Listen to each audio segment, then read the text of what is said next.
إن الحمد لله نحمده ونستعينه ونستغفره ونعوذ بالله من شرور أنفسنا ومن سيئات أعمالنا من يهده الله فلا مضل له ومن يضلل فلا هادي له وأشهد أن لا إله إلا الله وحده لا شريك له وأشهد أن محمدا عبده ورسوله أما بعد قال الله تعالى في موازين آخر يا أيها الناس أنتم الفقراء إلى الله والله هو الغني الحميد. ہر قسم کی حمد و ثنا، تعریف و توصیف بڑائی اور کبریائی لائق اور زیبا ہے اس اللہ رب العالمین کے لیے جو ہم سب کا خالق و مالک ہے. درود و سلام کے بیش بہا نذرانے اس ذات مقدسہ مطہرہ پر جو ہم سب کے بیچ رشد و ہدایت بنا کر کے بھیجے گئے، جن کا نام نامی اسم گرامی احمد مجتبیٰ محمد مصطفیٰ صلی اللہ علیہ وسلم. میرے بھائیوں اور بزرگوں، اللہ رب العالمین کی توفیق سے خطبہ مسنون کے بعد قرآن مجید کی جو آیت کریمہ میں نے تلاوت کی ہے، اللہ رب العالمین نے اس آیت کو جامع انداز میں اور انسان کی زندگی کا پورا مقصد اس میں بیان کر دیا اور اپنی ربوبیت کا، اپنی الوہیت کا اور اپنی خلاقیت کا اور اپنی رزاقیت کا، ان تمام اپنے صفات کا اقرار بھی اسی ایک لفظ میں اللہ رب العالمین نے کروا لیا ہے اپنے بندوں سے.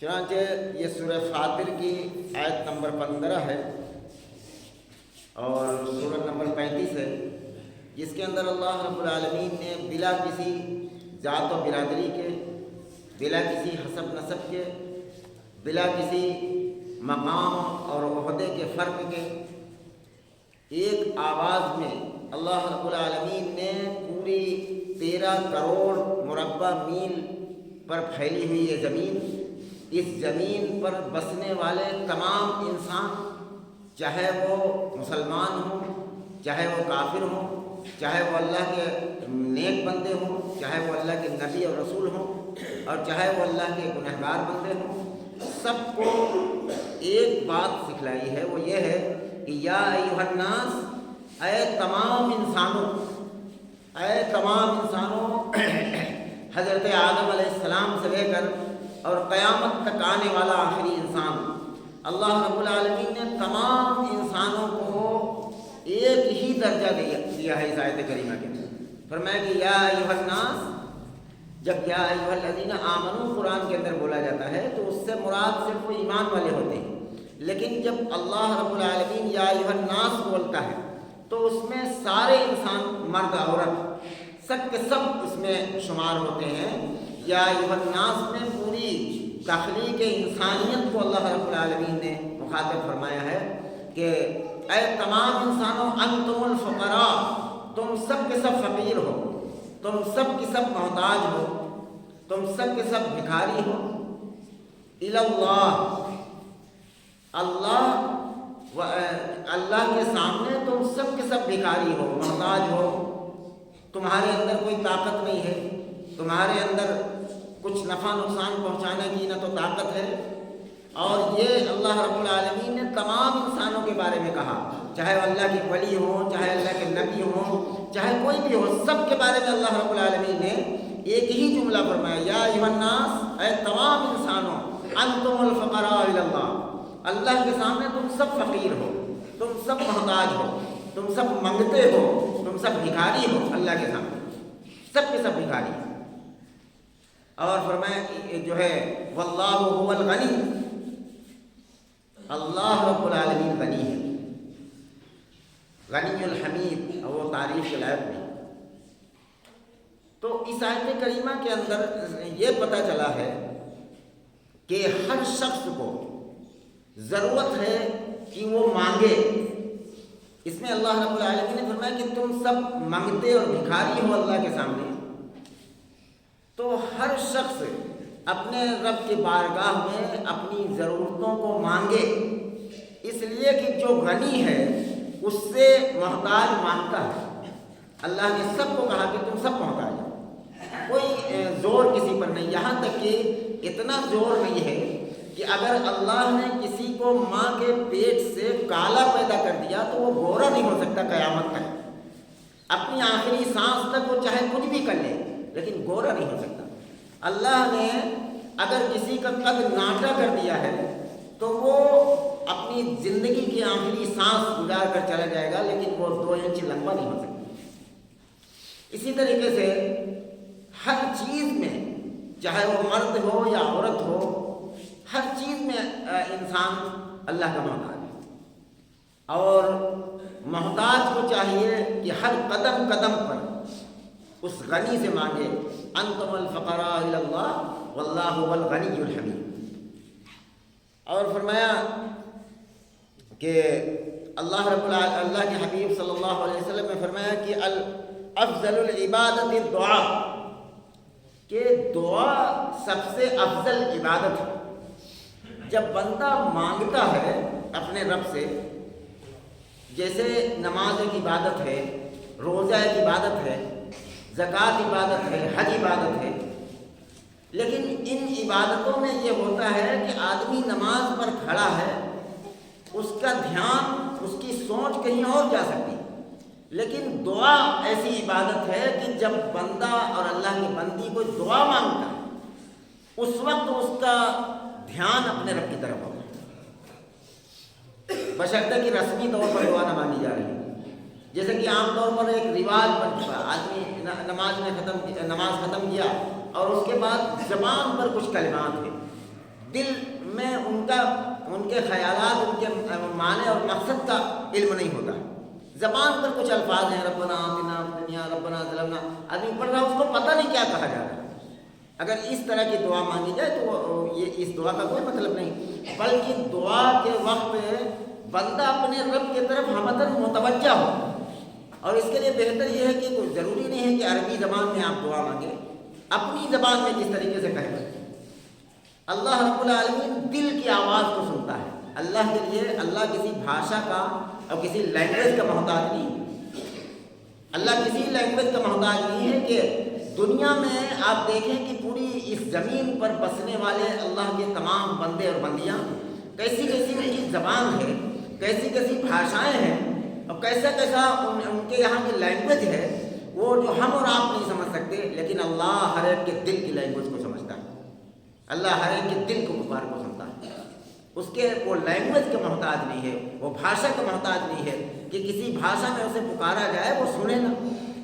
عربی زبان میں آدمی دعا نہیں کر پاتا ہے، اپنی زبان میں مانگے کہ اللہ ہم یہ سوال کرتے ہیں. اور فرمایا دیکھیے اللہ اور بندے کے بیچ میں کیا فرق ہے، مخلوق اور خالق کے بیچ میں کیا فرق ہے. وہ یہ ہے کہ اگر دنیا کے اندر آپ اندازہ لگائیں اس سے کہ کسی سے کوئی چیز آپ مانگیں، مثال کے طور پر اپنے پڑوسی سے، اپنے کسی رشتہ دار سے، حتیٰ کہ اپنے سگے بھائی سے یا اپنے باپ سے، یا باپ اپنے بیٹے سے مانگے، لیکن ایک بار مانگے، 2 بار مانگے اور جب 3 بار مانگے تو آدمی کے اندر سے غصہ آنے لگتا ہے.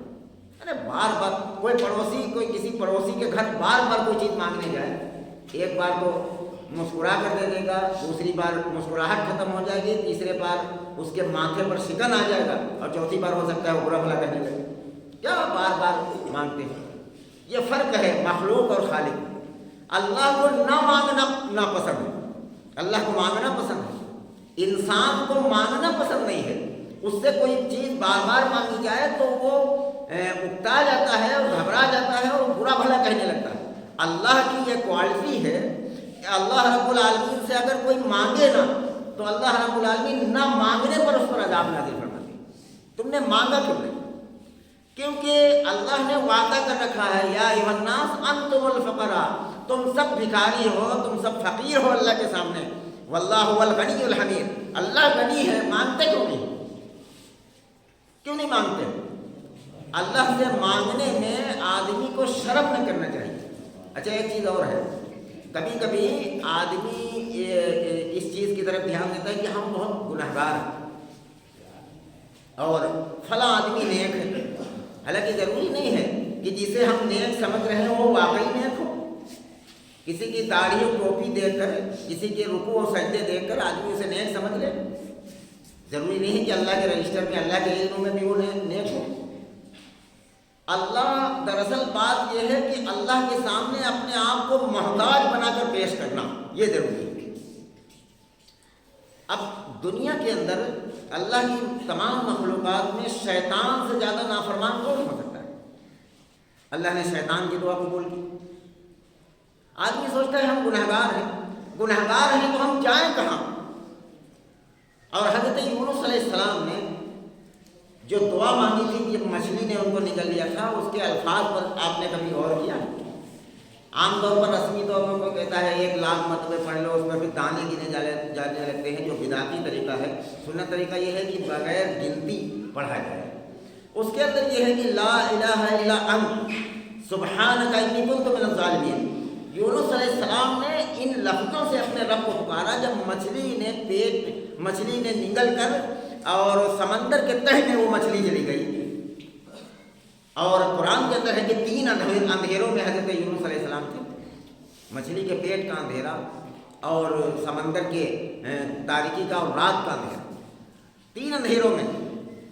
اور انہوں نے جو الفاظ چنے اپنے رب کو پکارنے کے لیے، کہا لا الہ الا انت، اے اللہ تیرے سوا کوئی معبود نہیں، سبحانک غلطی سے پاک تو ہے۔ اپنے رب کو پکار رہے ہیں کہ اللہ غلطی سے پاک آپ ہیں، ہم بندے ہیں، ہماری کوالٹی نہیں ہے، ہم تو غلطی کریں گے، ہم سے تو قدم قدم پر غلطیاں ہوں گی، یہ کوالٹی اللہ کی ہے کہ اللہ غلطی نہیں کرتا۔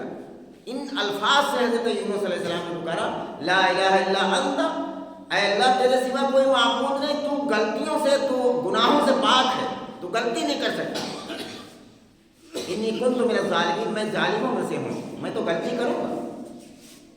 غلطی اور کذالک ننجی المؤمنین، قرآن کے اندر ہے کہ جب بھی کوئی ایمان والا ان الفاظ سے مجھے پکارے گا تو میں اس کی پکار کو ضرور سنوں گا۔ اور دوسرے یہ ہے کہ للبث فی بطنی، اللہ رب العالمین نے فرمایا کہ اگر یونس ان الفاظ سے مجھے نہ پکارتا تو وہ مچھلی کا پیٹ حضرت یونس علیہ السلام کی قبر بن جاتی، اور قیامت کے دن مچھلی کے پیٹ سے نکلتے حضرت یونس علیہ السلام، وہی قبر بن جاتی ان کی۔ لیکن ان الفاظ کی برکت تھی کہ اللہ کو اتنے ان الفاظ پسند آئے کہ مچھلی، اللہ کا حکم، اللہ نے حکم دیا، مچھلی نے ان کو اگل دی۔ تو گنہگار، میں ایک عرض کر رہا تھا کہ شیطان کتنا بڑا نافرمان ہے اللہ کا، لیکن اس نے جب دعا مانگی کہ اللہ مجھے لوگوں کو بہکانے کی طاقت دے، اللہ رب العالمین نے اس کی دعا کو قبول فرمایا۔ بے شمار اور بہت ساری باتیں قرآن حدیث کے اندر موجود ہیں، کئی موقعوں پر شیطان نے دعا مانگی اور اللہ رب العالمین نے اس کی دعا کو قبول کیا۔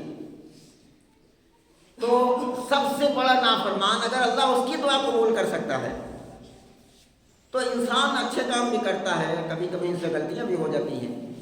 اگر وہ یہ سوچے کہ ہم گنہگار ہیں، ہماری دعا نہیں سنی جائے، کچھ نیک بندے ہوتے ہیں دنیا کے اندر جن کی دعا اللہ رب العالمین سنتا ہے، تو یہ عقیدہ قرآن حدیث کے خلاف بالکل ہے۔ اللہ رب العالمین ہر ایک کی دعا کو قبول کرتا ہے، گنہگار سے گنہگار ہو، اپنے رب کی بارگاہ میں اپنے آپ کو محتاج بنا کر پیش کرے کہ اللہ ہم گنہگار تو ضرور ہیں، لیکن اللہ ہم تیرا در چھوڑ کر کہاں چلے جائیں، ہمارے لیے اللہ تو غنی ہے، ہم فقیر ہیں، ہم آپ کے در کے بھکاری، ہم تیرا در چھوڑ کر کہاں جائیں۔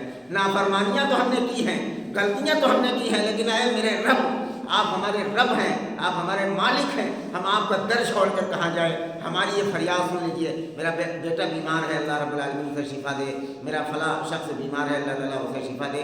جب دعا محتاج بن کے اپنے رب کے حضور میں بندہ پیش ہوتا ہے تو اللہ رب العالمین اس کی دعا کو قبول کرتا ہے۔ یہ عقیدہ ہٹا دیجیے دماغ سے کہ گنہگار آدمی کی دعا اللہ رب العالمین نہیں قبول کرتا ہے، ہر ایک کی دعا اللہ رب العالمین قبول کرتا ہے۔ اور فرمایا کہ وقال ربكم ادعوني استجب لكم ان الذين يستكبرون عن عبادتي سيدخلون جهنم داخرين۔ یہ سورہ غافر کی آیت نمبر 60 ہے، جس کے اندر اللہ رب العالمین نے فرمایا کہ وقال ربكم ادعوني، اے رسول ان سے بتائیے کہ اپنے رب کو پکارو اور وہ رب تمہاری پکار کو سنے گا، سیدخلون جہنم داخرین، اگر تم اس عبادت سے، اس دعا سے غافل رہے تو ایسے لوگوں کو اللہ رب العالمین جہنم کے اندر ڈال دے۔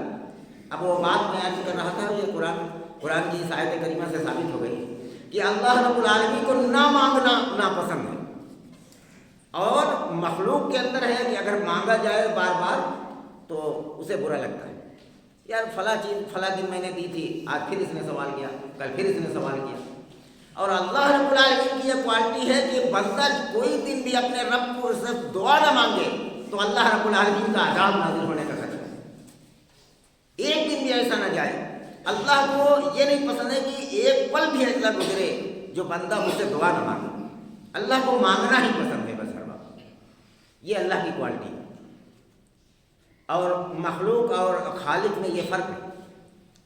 اللہ رب العالمین نے یہاں تک ہی کہا سیدخلون جہنم داخرین، اگر تم نے مانگنا چھوڑ دیا تو ہم تمہیں جہنم کے اندر داخل کر کے رہیں گے۔ مانگنا ضروری ہے، دعا ہر موقع پر مانگا جائے، اپنے گناہوں کو بھی یاد کیا جائے، ہم گنہگار ہیں، لیکن اللہ رب العالمین کا در چھوڑ کر ہم کہاں جائیں؟ ہم مانگیں گے، دینا نہ دینا اس کا کام ہے، در پر سرے نیاز جھکا تو ہے، عاصی ہوں بخش دینے کا اس نے کہا تو ہے۔ مانگنا کام ہمارا۔ فرمایا کہ اچھا اب دعا، جب آدمی کسی سے یہ ارادہ کرتا ہے کہ کوئی آدمی سے کہا جائے کہ میرے لیے دعا کرو، تو جانتے کون لوگوں کو تلاش کرتا ہے؟ جن سے کوئی رشتہ نہ ہو، جن سے کبھی روزانہ ملاقات بھی نہ ہو سکے۔ کبھی کوئی ایسے آدمی کو دیکھتا ہے کہ شاید یہ نیک آدمی ہو، اسے کہتا ہے کہ بھائی ہمارے لیے دعا کرو، کہہ سکتا ہے، اس میں کوئی بری بات نہیں ہے۔ آدمی کو لگے کہ فلاں آدمی نیک ہے، اس سے کہے کہ میرے لیے دعا کرو، یہ جائز ہے۔ رسول اللہ صلی اللہ علیہ وسلم نے اس کا حکم بھی فرمایا کہ نیک لوگوں سے دعا کرنے کے لیے کہا تھا۔ یہاں تک کہ صحابہ کرام کی یہ سنت بھی ہے۔ حضرت عمر بن خطاب رضی اللہ تعالیٰ عنہ کے دور میں جب بارش نہیں ہو رہی تھی، قحط سالی پڑ گئی، تو رسول اللہ صلی اللہ علیہ وسلم، حضرت عمر بن خطاب رضی اللہ تعالیٰ عنہ رسول اللہ صلی اللہ علیہ وسلم کے چچا حضرت عباس کو لے کر میدان میں پہنچے، نماز استسقاء جو پڑھی جاتی بارش کے لیے، میدان میں پہنچے اور یہ عرض کیا کہ اے رب العالمین، جب تک نبی ہمارے بیچ میں موجود تھے تو ہم نبی کو لے کر آیا کرتے تھے آپ کی بارگاہ میں، نبی ہمارے لیے دعا کرے، لیکن اب نبی ہمارے بیچ میں موجود نہیں ہے، اب اللہ تعالیٰ نبی کے چچا ہمارے بیچ میں موجود ہے، اس لیے حضرت عباس کو میں لے کر آیا ہوں آپ کی بارگاہ میں، اے اللہ ان کی دعا کو قبول فرما اور ہم پر بارش نازل فرما۔ صحیح بخاری کی یہ روایت ہے۔ اللہ رب العالمین نے حضرت عباس رضی اللہ تعالیٰ عنہ کی دعا سنی اور بارش ہوئی، اور ان کے پیچھے سارے لوگوں نے دعائیں کی، آمین کہی۔ حضرت عمر بن خطاب رضی اللہ تعالیٰ عنہ جلیل القدر صحابی، تو یہ صحابہ کرام کی سنت ہے کہ کسی نیک آدمی سے دعا کے لیے کہنا، لیکن گارنٹی نہیں ہے کہ کسی نیک آدمی سے کہہ دیا گیا اور وہ دعا ہمارے لیے کرے وہ قبول ہو جائے گی، یہ ضروری نہیں۔ ایک چیز ہے، بہت غور سے آج کا خطبہ سنیں، ایک چیز ایسی ہے جو گارنٹیڈ نہیں ہے۔ گارنٹی کون لے سکتا ہے؟ ہم سب کے آقا جناب محمد رسول اللہ صلی اللہ علیہ وسلم نے گارنٹیڈ ایک بات کہی ہے کہ کچھ ایسے لوگ ہیں جن کی دعا پر پورا بھروسہ کیا جا سکتا ہے کہ ان کی دعا قبول۔ وہ کون لوگ ہیں؟ شاید وہ ایسے لوگ ہیں جہاں تک ہمارا ذہن نہ پہنچ رہا ہو، دماغ نہ پہنچ رہا ہو۔ رسول اللہ صلی اللہ علیہ وسلم نے فرمایا کہ ثلاث دعوات لا ترد دعوی، تین لوگ ایسے ہیں جن کی دعا رد نہیں کی جاتی۔ وہ تین لوگ کون ہیں؟ نمبر 1 دعوت الوالد، اگر کسی کا باپ اس کے لیے دعا کر دے، کسی آدمی کا باپ اس کے لیے دعا کر دے تو اللہ رب العالمین اس کی دعا کو رد نہیں کرتا۔ میرے بھائیوں، ہم کہاں تلاش کرتے ہیں کہ قبروں اور مزاروں پر جائیں دعا کے لیے؟ اللہ نے ہمارے گھروں کے اندر ان بزرگوں کو پیدا کر رکھا ہے جن کی دعا اللہ رب العالمین رد نہیں کرتا۔ کہیں بھی چلے جاؤ دعا کرانے کے لیے، کوئی گارنٹی نہیں ہے کہ وہ دعا قبول ہوگی یا نہیں، لیکن یہاں پر رسول اللہ صلی اللہ علیہ وسلم نے اس بات کی ذمہ داری بھی ہے کہ جو ہے ثلاث دعوات لا ترد دعوت الوالد، اگر 3 لوگوں کی دعا رکھنی ہوتی، ان میں سے سب سے پہلا وہ شخص ہے کہ کسی کا باپ اس کے لیے دعا کرتا ہے۔ کتنے خوش نصیب ہیں وہ نوجوان جن کے ماں باپ اس دنیا کے اندر زندہ ہیں۔ میرے بھائیوں، کوئی بگڑا ہوا کام ہے، کوئی اب کاروبار چھیڑنے جا رہے ہیں، کوئی اچھا کام، کوئی دنیاوی لائن سے چاہے وہ دین کی لائن سے کوئی کام کرنے کے لیے جا رہے ہیں، اگر ماں باپ میں سے کوئی زندہ ہے تو سب سے پہلا یہ کام ہے کہ اپنے ماں باپ سے کہو کہ میرے لیے دعا کرو۔ ان کی دعا اللہ رب العالمین قبول کرتا ہے، رد نہیں کرتا ہے۔ کوئی آدمی کسی کو نیک سمجھ کر اس سے کہتا ہے کہ دعا کرو، کہنا چاہیے، ٹھیک ہے کہے، ضروری نہیں ہے کہ دعا قبول ہو۔ لیکن اگر کسی کا باپ اس کے لیے دعا کرتے، کسی کی ماں اس کے لیے دعا کرتے، اللہ رب العالمین اس کی دعا کو قبول کرتا ہے، رد نہیں کرتا۔ دوسرا وہ شخص ہے، فرمایا کہ دعوات الصائم، روزہ دار جب روزہ رکھنے کی حالت میں ہو، اس روزہ دار کی بھی دعا اللہ رب العالمین رد نہیں کرتا ہے۔ تیسرا وہ شخص ہے ودعوت المسافر، ایسا مسافر جو سچا سفر کر رہا ہو، یا تو اپنے کاروبار کے لیے یا دین کے کسی کام کے لیے، ایسا نہیں کہ چوری کرنے کے لیے سفر کر رہا ہو تو وہ مسافر ہو، اس کو بھی کہا جائے گا، لیکن یہاں پر مسافر سے مراد وہ ہے جو سچا مسافر ہو۔ اور مسافر کوئی مصیبت میں پھنس جائے، وہاں پر کوئی اپنا نہ ہو اور کوئی یار و مددگار نہ ہو، اور اس وقت وہ اپنے رب کے بارگاہ میں اپنے ہاتھوں کو بلند کرتا ہے اور روتا اور گڑگڑاتا ہے، اللہ رب العالمین سفر میں اس کی مدد کرتا ہے، اس کی دعا قبول کرتا ہے، اس کی دعا رد نہیں کرتا ہے۔ اب آئیے ایک حدیث اور دیکھ لیتے ہیں۔ یہ روایت جو ہے صحیح جامع الصغیر صحیح المانی کے اندر صحیح سند کے ساتھ کے اندر موجود ہے۔ دوسری روایت ترمذی کے اندر موجود ہے۔ رسول اللہ صلی اللہ علیہ وسلم نے فرمایا کہ لا يرد القدر الا الدعاء، کوئی چیز تقدیر کو نہیں بدل سکتی۔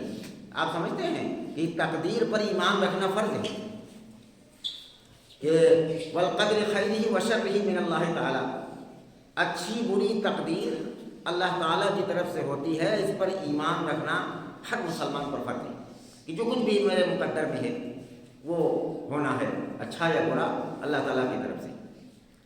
لیکن کیا کوئی ایسی چیز ہے جو تقدیر بھی بدل سکتی؟ تقدیر بدل جائے، مثال کے طور پر آدمی گھر سے نکل رہا ہے، اس کے مقدر ہو چکا ہے کہ راستے میں اس کا ایکسیڈنٹ ہو جائے اور وہ ختم ہو جائے گا ایکسیڈنٹ، یہ مقدر ہے، اس کی تقدیر یہی ہے۔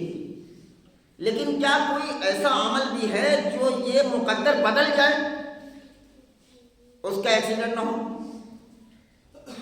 آدمی کسی کام سے جاتا ہے، اللہ نے مقدر کر رکھا ہے کہ یہ اونچے سے گر کر آج ختم ہو جائے گا یا اس کا پیر ٹوٹ جائے گا، یہ مقدر ہے، لیکن کیا اس چیز کو بدلا بھی جا سکتا ہے؟ رسول اللہ صلی اللہ علیہ وسلم نے فرمایا کہ ایک چیز ایسی ہے، لا يرد القدر الا الدعاء، کوئی چیز دنیا میں تقدیر کو نہیں بدل سکتی ہے سوائے کہ الا الدعاء، دعا تقدیر کو بدل سکتی ہے۔ اگر آدمی دعا مانگے، آدمی کو ایک تو سب سے بڑی بات یہ ہے کہ آج کا نوجوان موبائل اور انٹرنیٹ میں اتنا زیادہ مصروف ہو چکا ہے کہ اسے کوئی دعا یاد کرنے کی فرصت نہیں۔ اللہ صحیح سمجھ دے۔ اللہ کے حبیب صلی اللہ علیہ وسلم فرماتے ہیں کہ جب آدمی گھر سے نکلے تو بسم اللہ توکلت علی اللہ لا حول ولا قوت الا باللہ، حدیث کی ساری کتابوں میں یہ دعا موجود ہے کہ جب آدمی گھر سے نکلے تو یہ دعا پڑھے، اور دعا ایسی چیز ہے کہ تقدیر کو بدل سکتی ہے۔ اور یہی نہیں ہے، اس کے بہت سارے فضائل ہیں کہ آدمی کو اللہ رب العالمین ساری چیزوں سے اس کی حفاظت بھی کرتے ہیں، اور دوسری چیز یہ ہے کہ اس کو باخیریت گھر اللہ رب العالمین واپسی کا انعام عطا فرماتے ہیں۔ گھر سے نکلتے وقت یہ دعا پڑھے آدمی کہ بسم اللہ توکلت علی اللہ لا حول ولا قوت الا باللہ، ایک دم چھوٹی سی دعا ہے، بہت آسانی سے آدمی یاد کر سکتا ہے۔ اور جب بھی آدمی دعا کرے، کو لگتا ہے جیسے کہ انسان کی زندگی میں ایسے حالات آتے ہیں کہ اسے لگتا ہے کہ اب ہماری بہت بری پوزیشن ہو جانے والی ہے، ہمارا کاروبار خراب ہونے والا ہے، یا ہم کو یہ بیماری لگ گئی ہے، یہ بیماری اب ٹھیک ہونے والی ہے۔ ایسی سچویشن انسان کی زندگی میں آتی رہتی، تو نا امید نہ ہو، بلکہ رسول اللہ صلی اللہ علیہ وسلم نے فرمایا کہ جو مقدر میں ہو چکا ہے تمہارے، وہ کوئی چیز نہیں بدل سکتی، لیکن ایک تمہارے پاس آپشن ہے، وہ یہ ہے کہ اگر تم اللہ کے سامنے رونا شروع کر دو، دعا مانگنا شروع کر دو کہ اللہ یہ بیماری آپ نے دی ہے، یہ بیماری لا علاج بھی ہو سکتی ہے، لیکن اللہ تیری قدرت سے کوئی چیز باہر نہیں ہے، اگر آپ چاہیں تو اس بیماری کا علاج ممکن ہو سکتا ہے۔ اللہ تقدیر کو بدل نہیں سکتا، لا يرد القدر الا الدعاء، کوئی چیز تقدیر کو نہیں بدل سکتی ہے سوائے دعا کے۔ اور ایک چیز اور ہوتی ہے، جیسے کہ عام طور پر آدمی کہتا ہے کہ انسان کی جتنی زندگی تھی اتنی جی کر آدمی مر گیا، کہ کوئی انتقال ہو جاتا ہے تو تعزیت کے لیے گھر والوں کو یہی کہہ کر سمجھایا جاتا ہے کہ بھائی پریشان نہ ہو، اس کی اتنی زندگی تھی، اپنی زندگی پوری کر کے انتقال کرے گا۔ اور عمر جتنی مقدر میں ہے، بخاری مسلم کی حدیث بھی موجود ہے کہ عمر لکھ دی جاتی ہے لوح محفوظ میں کہ انسان کتنا جیے گا، لیکن رسول اللہ صلی اللہ علیہ وسلم نے اس کے بعد بھی یہ فرمایا لا يرد القدر الا الدعاء ولا يزيد في العمر الا البر، کوئی چیز عمر کو نہیں بڑھا سکتی ہے انسان، لیکن سوائے یہ ہے کہ وہ ماں باپ کے ساتھ حسن سلوک کرے اور قریب کے رشتہ داروں کے ساتھ حسن سلوک کرے، اس کی وجہ سے انسان کی عمر میں بھی اضافہ ہو جاتا ہے۔ اللہ اس چیز پر قادر ہے کہ اپنا فیصلہ بدل دے۔ اللہ رب العالمین نے قرآن مجید کے اندر فرمایا کہ لا یسأل عما یفعل وهم یسألون، کہ تم جو کرو گے ہم اس پر تم سے گرفت کریں گے، سوال کریں گے، اور میں جو کرتا ہوں مجھ سے کوئی سوال کرنے والا نہیں۔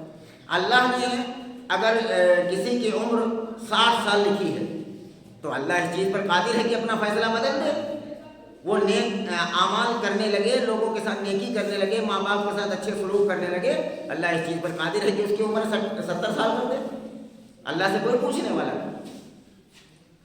یہ دو چیزیں ایسی ہیں کہ دعا سے تقدیر بدل جاتی ہے، اور ماں باپ کے ساتھ حسن سلوک سے، اچھے سلوک سے، ان کے خدمت سے، ان کی دعاؤں سے انسان کی عمر بھی زیادہ ہو جاتی ہے۔ یہ تو بہت اہم چیز ہے، غور کرے آدمی کہ تقدیر پر ایمان رکھنا بھی فرض ہے، اسی طریقے سے دعا پر ایمان رکھنا بھی فرض ہے۔